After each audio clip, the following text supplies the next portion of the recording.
Hi friends, నేను చేస్తున్న videos అన్ని మీ మొబైల్కి నోటిఫికేషన్గా రావాలంటే ఇక్కడ రెడ్ కలర్ సబ్స్క్రైబ్ బటన్ని క్లిక్ చేయండి. అలాగే ఇక్కడ పక్కన ఉన్నటువంటి బెల్ ఐకాన్ని యాక్టివ్ చేసుకోండి. హాయ్ వ్యూయర్స్, ఈరోజు వీడియోలో మే నెలకు సంబంధించిన కరెంట్ అఫైర్స్ గురించి చూద్దాం. దానికంటే ముందు ఒక చిన్న రిక్వెస్ట్ ఏంటి అని అంటే, మన ఈ ఛానల్ని సబ్స్క్రైబ్ చేయని వారు దయచేసి సబ్స్క్రైబ్ చేయండి. అలాగే ఈ వీడియోను పూర్తిగా చూడండి. భారత 52వ ప్రధాన న్యాయమూర్తిగా జస్టిస్ భూషణ్ రామకృష్ణ గవాయ్ మే 14వ తేదీన ప్రమాణ స్వీకారం చేశారు. జస్టిస్ గవాయ్ హిందీలో ప్రమాణ స్వీకారం చేశారు. ఆయన సుప్రీంకోర్టుకు తొలి బౌద్ధ ప్రధాన న్యాయమూర్తి. జస్టిస్ కేజీ బాలకిషన్ తర్వాత రెండవ దళిత సిజేఐ. ప్రమాణ స్వీకారం అనంతరం సుప్రీంకోర్టు ప్రాంగణంలో గాంధీ, అంబేద్కర్ విగ్రహాల వద్ద నివాళులర్పించారు. రాష్ట్రపతి భవన్లోని గణతంత్ర మండపంలో జరిగిన కార్యక్రమంలో రాష్ట్రపతి ద్రౌపది ముర్ము ఆయనతో ప్రమాణం చేయించారు. 64 ఏళ్ల జస్టిస్ గవాయ్ మహారాష్ట్ర నుంచి సిజేఐ పదవి చేపట్టిన 6వ వ్యక్తి. మే 13వ తేదీన రిటైర్ అయిన సిజేఐ జస్టిస్ సంజీవ్ ఖన్నా స్థానంలో బాధ్యతలు స్వీకరించారు. 6 ఏళ్ల పాటు అంటే నవంబర్ 23 దాకా విధులు నిర్వహిస్తారు. జస్టిస్ గవాయ్ది అతి సాధారణ కుటుంబంలో జన్మించిన అత్యున్నత స్థానానికి చేరిన అత్యంత స్ఫూర్తిదాయక నేపథ్యం. ఆయన 1960 నవంబర్ 24న మహారాష్ట్రలోని అమరావతి జిల్లాలోని ఓ కుగ్రామంలో జన్మించారు.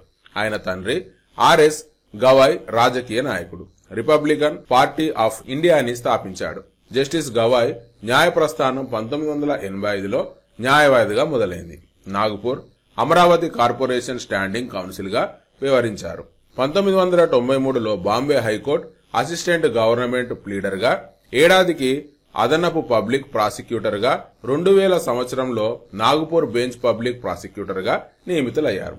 2003 బాంబే హైకోర్టు అదనపు న్యాయమూర్తి, 2 ఏళ్లకు శాశ్వత న్యాయమూర్తి అయ్యారు. 2019లో సుప్రీంకోర్టు న్యాయమూర్తిగా పదోన్నతి పొందారు. సుప్రీంకోర్టు న్యాయమూర్తిగా జస్టిస్ గవాయ్ 700కు పైగా ధర్మాసనాల్లో సభ్యునిగా, సారథిగా ఉన్నారు. 300కు పైగా తీర్పులు వెలువరించారు. రాజ్యాంగపరమైన అంశాలు, పౌర హక్కులకు సంబంధించిన పలు కీలక తీర్పులు వాటిలో ఉన్నాయి. ఇందులో మనం మెయిన్ గా గుర్తుంచుకోవాల్సిన విషయం ఏంటనంటే, 52వ సిజేఐగా ఎవరు నియమితులయ్యారనంటే జస్టిస్ గవాయ్ అని చెప్పి మనం గుర్తుంచుకోవాల్సి ఉంటుంది. పాకిస్తాన్ కు బలూచిస్తాన్ ఊహించని షాక్ ఇచ్చింది. పాక్ నుంచి బలూచ్ విడిపోయి స్వతంత్ర దేశంగా అవతరించినట్లు ప్రకటించింది. భారత్ పాకిస్తాన్ మధ్య నెలకొన్న ఉద్రిక్త పరిస్థితుల నేపథ్యంలో అమెరికా జోక్యంతో కాల్పుల విరమణ ఒప్పందం కుదిరింది. అయితే పాకిస్తాన్ ఈ ఉద్రిక్తతల నుంచి పూర్తిగా తేరుకోకముందే ఊహించని పరిణామం చోటు చేసుకుంది. గత కొంతకాలంగా తమను ప్రత్యేక దేశంగా గుర్తించాలని పాకిస్తాన్ పై పోరాడుతున్న బలూచ్ తెగల ప్రజలు సంచలన నిర్ణయం తీసుకున్నారు. వారు స్వతంత్ర దేశంగా తమను తాము ప్రకటించుకున్నారు. బలూచిస్తాన్ అనేది పాకిస్తాన్ లోని పశ్చిమ ప్రాంతంలో ఉన్న ఒక పెద్ద ప్రావిన్స్. ఈ ప్రాంతం దీర్ఘకాలంగా స్వాతంత్ర ఉద్యమాలకు కేంద్రంగా ఉంది. బలూచ్ ప్రజలు తరచుగా తమ ప్రాంతంలోని సహజ వనరులను పాకిస్తాన్ ప్రభుత్వం దోచుకుంటుందని ఆరోపిస్తున్నాయి. అంతేకాకుండా వారికి సరైన రాజకీయ హక్కులు లేవని మరియు పాకిస్తాన్ సైన్యం వారిని అణిచివేస్తుందని వారు వాదిస్తున్నారు. ఈ కారణాల వల్లనే వారు స్వతంత్రం కోసం నిరంతరం పోరాడుతున్నారు.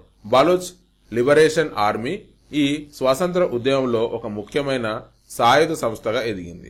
ఈ సంస్థ పాకిస్తాన్ సైన్యం ఆ దేశ మౌలిక సదుపాయాలపై దాడులు చేస్తూ స్వతంత్ర బలూచిస్తాన్ లక్ష్యంగా పోరాడుతోంది. తాజాగా బలూచ్ వేర్పాటువాదులు ఎవరు ఊహించని విధంగా తాము స్వతంత్ర దేశంగా అవతరించినట్లు స్వయంగా ప్రకటించుకున్నారు. అంతేకాకుండా వారు ఒక నూతన ప్రభుత్వాన్ని ఏర్పాటు చేయడానికి సన్నాహాలు చేయనున్నట్లు తెలిపారు. దీనికి సంబంధించిన కొన్ని దృశ్యాలను కూడా వారు విడుదల చేయడం జరిగింది. ప్రపంచంలోనే అత్యంత ఎత్తైన ఎవరెస్ట్ శిఖరాన్ని అధిరోహించిన మొట్టమొదటి భారతీయ అంద మహిళగా, ప్రపంచంలోనే 5వ వ్యక్తిగా హిమాచల్ ప్రదేశ్ కు చెందిన గిరిజన మహిళ చోజింగ్ ఆంగ్మో చరిత్ర సృష్టించారు. అంధత్వం ఆమె పట్టుదలకు అడ్డంకి కాలేదని ఆమె నిరూపించారు. హెలెన్ కెల్లర్ ను ఆదర్శంగా తీసుకున్న ఆగ్మో చూపు ఉన్నప్పటికీ దార్శనికత లేకపోవడం అంధత్వం కంటే ఘోరమని చెప్తారు. హిమాచల్ ప్రదేశ్ లోని మార్మూల చాంగో గ్రామంలో జన్మించిన ఆమె 8 ఏళ్ల వయసులో చూపు కోల్పోయారు. అయినప్పటికీ చదువును కొనసాగించి ఢిల్లీ యూనివర్సిటీ పరిధిలోని మిరాండా హౌస్ లో డిగ్రీ, పీజీ పూర్తి చేశారు. ప్రస్తుతం ఆమె ఢిల్లీలోని యూనికాన్ బ్యాంక్ ఆఫ్ ఇండియాలో కస్టమర్ సర్వీస్ అసోసియేట్ గా పనిచేస్తున్నారు. ఆమె సాధించిన ఘనతను కనుక మనం చూసినట్టయితే 2016లో బేసిక్ మౌంటైనీరింగ్ కోర్సు పూర్తి చేసి ఉత్తమ ట్రైనీగా నిలిచారు. 2018లో 5486 మీటర్ల ఎత్తులో ఉన్న మనాలి ఖార్దాంగ్ లా రోడ్డులో 10 రోజుల పాటు సైక్లింగ్ చేశారు. 2019లో 6 రోజుల పాటు 3 రాష్ట్రాలలోని నీలగిరి కొండల్లో సైక్లింగ్ చేశారు. 2021లో సియాచిన్ గ్లేసియర్ కు చేరుకున్న దివ్యాంగుల బృందంలో ఏకైక అందురాలుగా ప్రపంచ రికార్డు నెలకొల్పారు. అంతేకాకుండా 2024 అక్టోబర్లో 5634 మీటర్ల ఎత్తైన ఎవరెస్ట్ బేస్ క్యాంప్ ను అధిరోహించిన మొట్టమొదటి అందురాలైన భారతీయ మహిళా రికార్డు సృష్టించారు. లదాఖ్ లోని 6250 మీటర్ల ఎత్తైన కాంగ్ యటెక్స్ట్ 2 శిఖరాన్ని ఎక్కారు. దివ్యాంగ్ అధిరోహణ బృందంలో సభ్యురాలిగా 6000 మీటర్ల ఎత్తైన మరో శిఖరాన్నిపై త్రివర్ణ పతాకం ఎగరవేశారు. స్విమ్మింగ్ లో రాష్ట్ర స్థాయి బంగారు పతకం, జూడోలో జాతీయ స్థాయి ఛాంపియన్షిప్, జాతీయ మారథాన్లలో 2 రజత పతకాలు సాధించారు. జాతీయ స్థాయి ఫుట్బాల్ పోటీల్లోనూ పాల్గొన్నారు. ఇందులో మనం మెయిన్ గా గుర్తుంచుకోవాల్సిన విషయం ఏంటంటే ఎవరెస్ట్ శిఖరాన్ని అధిరోహించిన మొట్టమొదటి భారతీయ అందురాలు ఎవరు అనంటే చోంజింగ్ ఆంగ్మో అని చెప్పి మనం గుర్తుంచుకోవాల్సి ఉంటుంది. కర్ణాటకకు చెందిన ప్రముఖ రచయిత్రి బాను ముస్తాక్ రచించిన చిన్న కథల సంకలనం హార్ట్ ల్యాంప్ 2025 అంతర్జాతీయ బూకర్ ప్రైజ్ కు ఎంపికైంది. దీపా బస్తీ కన్నడ నుంచి ఆంగ్లంలోకి ఈ పుస్తకాన్ని అనువదించారు. ఈ ప్రతిష్టాత్మక సాహిత్య పురస్కారం అందుకున్న మొట్టమొదటి కన్నడ పుస్తకంగా హార్ట్ ల్యాంప్ గుర్తింపు పొందింది. కర్ణాటకకు చెందిన 77 ఏళ్ల రచయిత్రి, న్యాయవాది, సామాజిక కార్యకర్త బాను ముస్తాక్ ఈ విజయంతో చరిత్ర సృష్టించారు. తన అనువాదకురాలు దీప్తి బాస్తితో కలిసి ఆమె అంతర్జాతీయ బూకర్ ప్రైజ్ ను గెలుచుకున్నారు. ఈ ప్రసిద్ధిగాంచిన అవార్డును గెలిచిన మొదటి కన్నడ రచయితగా ఆమె నిలిచారు. హార్ట్ ల్యాంప్ అనే కథా సంకలనానికి ఈ బూకర్ ప్రైజ్ లభించింది. బాను ముస్తాక్ 1950లో అసన్ పట్టణంలోని పాఠశాలలో చదువుకున్నప్పటి నుంచే తన మొదటి కథను రాశారు. హార్ట్ ల్యాంప్ లో ముస్తాక్ రాసిన 12 చిన్న కథలు ఉన్నాయి. ఈ పుస్తకం 2024లో ఇంగ్లీష్ పెన్ అనువాద అవార్డును కూడా గెలుచుకుంది. హార్ట్ ల్యాంప్ యొక్క స్పష్టమైన కథనం, కథను నడిపించే తీరు అంతర్జాతీయ దృష్టిని ఆకర్షించాయి. హార్ట్ ల్యాంప్ అనేది బాను ముస్తాక్ రచించిన 12 చిన్న కథల పుస్తకం. ఆమె 30 ఏళ్ల కాలంలో రాసిన ఈ కథలు కర్ణాటకలోని ముస్లిం మహిళల దైనందిన జీవితాలను ప్రతిబింబిస్తాయి. ప్రపంచవ్యాప్తంగా పోటీపడ్డ 5 పుస్తకాలను వెనక్కి నెట్టి ఇది విజయం సాధించింది. ఇంగ్లీష్లోకి అనువదించబడిన ఉత్తమ కల్పన పుస్తకానికి ఇచ్చే ఈ వార్షిక బూకర్ ప్రైజ్ ను గెలిచిన మొట్టమొదటి చిన్న కథల సంకలనం ఇదే. బూకర్ ప్రైజ్ న్యాయ నిర్ణేతలు, అనువాదకులు ప్రతిభను కూడా గుర్తిస్తారు. ఈ బహుమతి మొత్తం 52 లక్షలు, రచయితకు 25 లక్షలు, అనువాదకురాలికి 25 లక్షలు సమానంగా విభజిస్తారు. న్యాయ నిర్ణేతలు, ప్రచురణకర్తలు సమర్పించిన 154 పుస్తకాల నుంచి ఉత్తమ పుస్తకాలను ఎంపిక చేస్తారు. హార్ట్ ల్యాంప్ పుస్తకం దక్షిణ భారతదేశంలోని ముస్లిం సమాజంలోని మహిళలు, బాలికల దైనందిన జీవితాలను ప్రతిబింబిస్తుంది. 1990-2023 మధ్య కాలంలో రాసిన ఈ పుస్తకంలో భావోద్వేగాలు, లోతైన సామాజిక ఉద్రిక్తతలు కనిపిస్తాయి. 55 ఏళ్ల నేపాల్ పర్వతారోహకుడు ప్రపంచంలోనే అత్యంత ఎత్తైన ఎవరెస్ట్ శిఖరాన్ని 31వసారి అధిరోహించి తన సొంత రికార్డును బద్దలు కొట్టారు. మే 26వ తేదీ తెల్లవారుజామున 4 గంటలకు భారత సైనికాధికారుల బృందానికి మార్గదర్శకుడుగా కామి ఈ ఘనత సాధించారు. కామిరీటా నేపాల్లోని సోలుకుంబ సమీపంలో థామే గ్రామంలో జన్మించారు. చిన్నతనం నుంచే పర్వతారోహణపై మక్కువ పెంచుకున్న ఆయన తన జీవితాన్ని పూర్తిగా ఈ రంగానికి అంకితం చేశారు. 1994లో ఒక వాణిజ్య యాత్రకు మార్గదర్శకునిగా తొలిసారి ఎవరెస్ట్ ను అధిరోహించారు.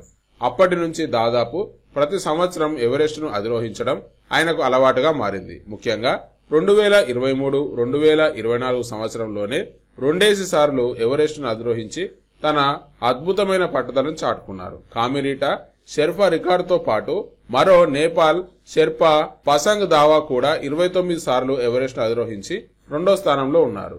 షెర్పాయేతర పర్వతారోహకులలో బ్రిటిష్ పర్వతారోహకుడు కెంటన్ కూల్ ఇటీవల 19వసారి ఎవరెస్ట్ ను అధిరోహించారు. అత్యధిక సార్లు అధిరోహించిన వ్యక్తిగా తన సొంత రికార్డును బద్దలు కొట్టడం జరిగింది. ఇందులో మనం మెయిన్ గా గుర్తుంచుకోవాల్సిన విషయం ఏంటంటే 31వసారి ఎవరెస్ట్ శిఖరాన్ని అధిరోహించింది ఎవరనంటే కామిరీటా షెర్పా అని చెప్పి మనం గుర్తుంచుకోవాల్సి ఉంటుంది. గయానాలో జరిగిన 59వ స్వాతంత్ర దినోత్సవ వేడుకల సందర్భంగా భారత బహుళ పార్టీ పార్లమెంటరీ ప్రతినిధి బృందం పాల్గొంది. ఈ బృందానికి కాంగ్రెస్ ఎంపీ శశి థరూర్, నాయకత్వం వహించారు. ఈ సందర్భంలో భాగంగా గయానా ప్రధాని మార్క్ ఆంథనీ ఫిలిప్స్ మరియు ఉపాధ్యక్షులు భరత్ జగ్దేవ్లతో భారత ఎంపీలు సమావేశమయ్యారు. ఈ సందర్భంగా వారు భారత్ చేపట్టిన ఆపరేషన్ సింధూర్ తీవ్రవాదంపై అసహన విధానాన్ని వివరించారు. గయానా ప్రధాని మార్క్ ఆంథనీ ఫిలిప్స్ మరియు ఉపాధ్యక్షుడు భరత్ జగదేవ్ భారతదేశం తీసుకుంటున్న తీవ్రవాద వ్యతిరేక చర్యలకు తమ మద్దతు ప్రకటించారు. భారత ప్రభుత్వం ప్రారంభించిన ఆపరేషన్ సింధూర్ మరియు పహల్గామ్ ఉగ్రదాడి ఘటన నేపథ్యంలో ఈ మద్దతు ప్రాధాన్యత సంతరించుకుంది. భారత ప్రతినిధి బృందంలో ఎవరున్నారంటే నేతృత్వం వహించిన వారు శశి థరూర్, ఇతర పార్టీ సభ్యులు BJP Tejasvi Surya, Shashank Mani Tripathi, Bhubaneswar Kalita, LJP Ram Vilas Shambhavi, JMM Sarfaraz Ahmed, Shiv Sena Milind Deora, TDP GM Harish Balayogi వీళ్ళంతా కూడా ఇక్కడ పార్టిసిపేట్ చేయడం జరిగింది. All India Football Federation 2025 awards లో తెలుగు క్రీడాకారిణి Gugulothu Soumya women's player of the year అవార్డును అందుకున్నారు. సౌమ్య తూర్పు తెలంగాణలోని నిజామాబాద్ జిల్లా కిసాన్ నగర్ తాండా అనే గిరిజన ప్రాంతంలో జన్మించారు. సాధారణ కుటుంబంలో పుట్టిన ఆమె చిన్ననాటి నుంచే ఫుట్బాల్ పై ఆసక్తి పెంచుకుంది. కష్టపడి సాధన చేస్తూ స్థానిక స్థాయి టోర్నీల నుంచి రాష్ట్ర స్థాయి ఆ తర్వాత జాతీయ స్థాయికి ఎదిగారు. ఆమెకు ఇది చిన్న విజయం కాదు. గ్రామీణ నేపథ్యంతో వచ్చిన సౌమ్య ఇప్పుడు భారత జాతీయ మహిళల ఫుట్బాల్ జట్టులో మిడిల్ ఆర్డర్ గా కీలక పాత్ర పోషిస్తున్నారు. ఇందులో మనం మెయిన్ గా గుర్తుంచుకోవాల్సిన విషయం ఏంటంటే తెలుగు క్రీడాకారిణి ఏఐఎఫ్ఎఫ్ అవార్డుకు ఎవరు ఎంపికయ్యారనంటే గుగులోతు సౌమ్య అని చెప్పి మనం గుర్తుంచుకోవాల్సి ఉంటుంది. భారత సాయుధ దళాలు పాకిస్తాన్ వైపు నుంచి జరిగిన దురాగ్రహాన్ని సమర్థవంతంగా అడ్డుకుని శత్రుదేశంపై కఠినమైన ప్రతీకార చర్యలు తీర్చుకున్నాయి. పాకిస్తాన్ వైమానిక రక్షణ వ్యవస్థలను లక్ష్యంగా చేసుకుని భారత్ దాడులకు పాల్పడింది. భారత్ సాయుధ దళాలు పాకిస్తాన్ యొక్క వైమానిక రక్షణ రాడార్లు వ్యవస్థలను గుర్తించి లక్ష్యంగా చేసుకున్నాయి. ఇందులో భాగంగా లాహోర్ లో ఒక ముఖ్యమైన రాడార్ వ్యవస్థను పూర్తిగా నిర్వీర్యం చేశాయి. భారత్ దాడిలో లక్ష్యాలు ఏంటనంటే అవి పాకిస్తాన్ లోని కొన్ని ప్రాంతాలున్నాయి.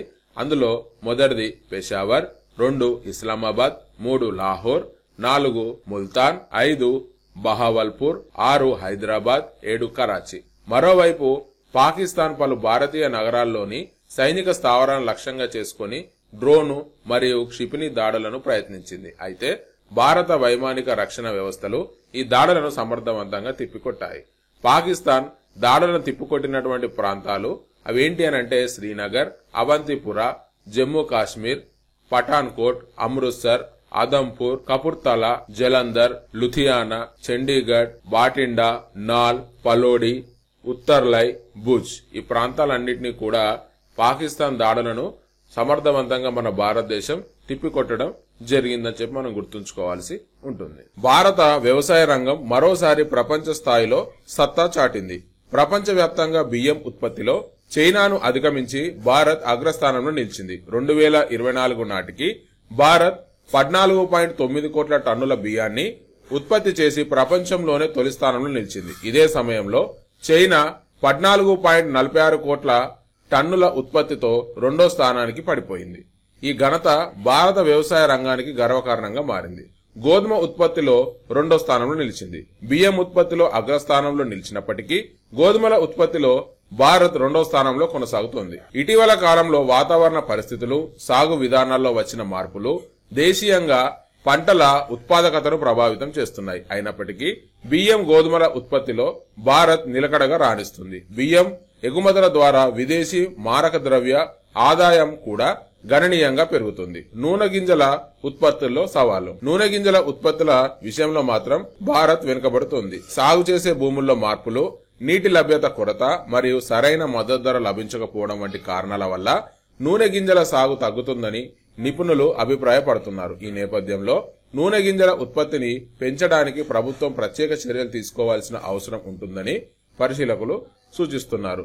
ఇందులో మనం మెయిన్ గా గుర్తుంచుకోవాల్సిన విషయం ఏంటంటే బియ్యం ఉత్పత్తిలో భారతదేశం మొదటి స్థానంలో ఉంది. అలాగే గోధుమల ఉత్పత్తిలో భారతదేశం రెండో స్థానంలో ఉందని చెప్పి మనం గుర్తుంచుకోవాల్సి ఉంటుంది. భారత సైన్యానికి ఇప్పటికే ఆకాష్, నాగ్ వంటి అత్యాధునిక క్షిపణులు అందించిన మన సైన్యం యొక్క సామర్థ్యాన్ని పెంచిన BDL త్వరలో ఇండియన్ T-90 ట్యాంకులను అమర్చే ఇన్వర్ యాంటీ ట్యాంక్ గైడెడ్ మిసైల్ ను సరఫరా చేయబోతుంది.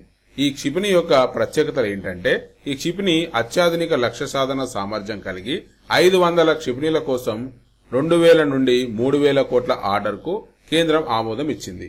ఇన్వర్ క్షిపణి T-90 ట్యాంకుల మీద నుండి ప్రయోగిస్తే శత్రువుల వెన్నును పిండించగలదని భావిస్తున్నారు. ఇది ప్రస్తుత యుద్ధ విధానాలకు తగిన సరికొత్త ఆయుధం. ఇన్వర్ క్షిపణి ప్రత్యేకంగా remote guidance high precision attack సామర్థ్యంతో తయారవుతుంది. ఈ క్షిపణి విజయవంతంగా పనిచేస్తే భారత ట్యాంకుల సామర్థ్యాన్ని మరింత బలోపేతం అవుతుంది. ఈ క్షిపణి సరఫరా కార్యక్రమం పహల్గాం ఉగ్రదాడుల మారణకాండ తర్వాత సైనిక సామర్థ్యాలను పెంపొందించే భాగంగా ఉంది. ఉగ్రవాదులపై భారత్ నిర్వహించిన దాడులు పాక్ సైనిక సదుపాయాలకు తీవ్ర నష్టం చేకూర్చిన సంగతి గుర్తుంచుకొని భవిష్యత్తులో ఈ తరహా ఉద్రిక్తతను సమర్థవంతమైన ప్రతిస్పందన అవసరమని ప్రభుత్వం భావిస్తుంది. భారతదేశం ఆత్మనిర్భర భారత్ విధానంలో దేశీయ ఆయుధ తయారీని ప్రోత్సహిస్తున్నందున ఇన్వర్ క్షిపణి ఉత్పత్తి అభివృద్ధిలో BDL కీలక పాత్ర పోషిస్తుంది. ఈ క్షిపణి దిగుమతులపై ఆధారపడకుండా స్వదేశీయంగా తయారు చేయడం దేశీయ రక్షణ పరిశ్రమకు మద్దతుగా ఉంటుంది. ఇందులో మనం మెయిన్గా గుర్తుంచుకోవాల్సిన విషయం ఏంటంటే భారత సైన్యంలోకి చేరనున్న మరో అత్యాధునిక అస్త్రం ఏంటి అని అంటే ఇన్వర్ క్షిపణి T-90 అని చెప్పి మనం గుర్తుంచుకోవాల్సి ఉంటుంది. ఆంధ్రప్రదేశ్ రాష్ట్రం శ్రీకాకుళం జిల్లాకు చెందిన మేజర్ మల్లారాం గోపాల నాయుడు మే 22వ తేదీన రాష్ట్రపతి ద్రౌపది ముర్ము చేతుల మీదుగా దేశ రాజధానిలో ప్రతిష్టాత్మక కీర్తి చక్ర అవార్డును అందుకున్నారు. ఈ క్షణాలు జిల్లా ప్రజలందరికీ గర్వకారణంగా నిలిచాయి. ఆయన స్వగ్రామం సంతోమల్లి మండలంలోని నగిరిపెంట 2023 అక్టోబర్ 26 ఉదయం 10 గంటల 10 నిమిషాలకు 5 ఉగ్రవాదులు భారత భూభాగంలోకి చొరబడ్డారని ఓ జవాన్ ద్వారా తెలుసుకున్నారు. 10 గంటల 25 నిమిషాలకు రంగంలోకి దిగిన రామ్ గోపాల్ నాయుడు తోటి జవాన్లకు మార్గనిర్దేశం చేసి ఉగ్రవాదులను పట్టుకోవడానికి ప్రయత్నించారు. తన దళాలకు ప్రమాదాన్ని గ్రహించి పాయింట్ బ్లాక్ రేంజ్ లో ఉన్న ఉగ్రవాదిని హతమర్చారు. మరొక ఉగ్రవాదిని గాయపరిచినప్పటికీ ఆ ఉగ్రవాది భారీ కాల్పులు జరిపారు. ఆ భీకర కాల్పుల మధ్య జవాన్లతో కలిసి 3 ఉగ్రవాదులను మట్టుబెట్టారు. ఓ ఉగ్రవాది ఓ గుహలోకి దాగి విచక్షణ రహితంగా కాల్పులు జరిపారు. ఆర్మీ బృందంపై గ్రెనేడ్ కూడా విసిరారు. దాని నుంచి తప్పించుకుని భయపడకుండా ఆ ఉగ్రవాదిని పట్టుకుని హతమర్చారు. తన పోరాటంలో భాగంగా జవాన్లను కాపాడడం కోసం ధైర్య సాహసాలు ప్రదర్శించారు. ఈ వీరోచిత పోరాటాన్ని గుర్తిస్తూనే ఈ పురస్కారాన్ని అందించారు. ఇందులో మనం మెయిన్ గా గుర్తుంచుకోవాల్సిన విషయం ఏంటంటే మేజర్ మల్లారాం గోపాల నాయుడికి కీర్తి చక్ర పురస్కారం లభించిందని చెప్పి మనం గుర్తుంచుకోవాల్సి ఉంటుంది. పాక్ సరిహద్దు రాష్ట్రాల్లో మే 29వ తేదీ సాయంత్రం చేపట్టవలసిన ఆపరేషన్ షీల్డ్ వాయిదా పడింది. గుజరాత్, రాజస్థాన్, చండీగఢ్, జమ్మూ, హర్యానాలో పౌర రక్షణ మాక్ డ్రిల్ నిర్వహించాలని భావించిన సంగతి తెలిసిందే. అయితే పాలనాపరమైన కారణాల వల్ల దానిని వాయిదా వేసినట్లు కేంద్ర హోంశాఖ ప్రకటించింది. అసలు ఆపరేషన్ షీల్డ్ ఎందుకు అనంటే యుద్ధం లాంటి విపత్కర పరిస్థితుల్లో రాష్ట్రంలోని భద్రతా బలగాలు ఎలా వ్యవహరించాలి, మరి ముఖ్యంగా పౌర రక్షణ నేపథ్యంలో మాక్ డ్రిల్ నిర్వహించే ప్రయత్నం అది. ఆపరేషన్ సింధూర్ కంటే కొన్ని గంటల ముందు మే 7వ తేదీన తొలిసారి పౌర రక్షణ మాక్ డ్రిల్ నిర్వహించారు. ఇవాళ మరోసారి సాయంత్రం 5 గంటలకు గుజరాత్, రాజస్థాన్, చండీగఢ్, జమ్మూ, హర్యానాలో రెండోసారి నిర్వహించాలనుకున్నాయి. అయితే హర్యానా తప్పించి మిగతా రాష్ట్రాల్లో ఆపరేషన్ షీల్డ్ ను వాయిదా వేస్తున్నట్లు కేంద్ర హోంశాఖ ప్రకటించింది. కానీ హర్యానా కూడా వాయిదాకే మొగ్గు చూపడంతో తాజా ప్రకటన చేశాయి. అధికారిక కారణాల వల్ల మాక్ డ్రిల్ వాయిదా వేస్తున్నామని, తిరిగి ఎప్పుడు నిర్వహిస్తామనేది త్వరలోనే తెలియజేస్తామని కేంద్ర హోంశాఖ ఒక ప్రకటనలో పేర్కొంది. పహల్గాం ఉగ్రదాడి తర్వాత భారత్ పాక్ మధ్య ఉద్రిక్తలు తారాస్థాయికి చేరాయి. దీంతో సంక్షోభ సమయంలో పౌరులు ప్రాణాలను ఎలా కాపాడుకోవాలనే అవగాహన కల్పించే ప్రయత్నంలో భాగంగానే కేంద్ర హోంశాఖ మాక్ డ్రిల్ ను నిర్వహించింది. సైరన్ వినగానే ప్రజలు అప్రమత్తమై చెవులు మూసుకొని కిందికి పడుకోవడం, సురక్షిత ప్రాంతాలకు తరలిపోవడం, భద్రతా బలగాలు వాళ్లను తరలించడం, దాడుల్లో గాయపడిన వాళ్లను రెస్క్యూ చేయడం తరహా చర్యలు ఇందులో ఉంటాయి. ఆపరేషన్ సింధూర్ నేపథ్యంలో దాదాపు 50 సంవత్సరాల తర్వాత దేశవ్యాప్తంగా మాక్ డ్రిల్ చేపట్టడం జరిగింది. పహల్గాం ఉగ్రదాడికి ప్రతీకారంగా మే 6వ తేదీన అర్ధరాత్రి భారత సైన్యం చేపట్టిన అత్యంత సమర్థవంతమైన వైమానిక దాడిని ఆపరేషన్ సింధూర్ అని నామకరణం చేశారు.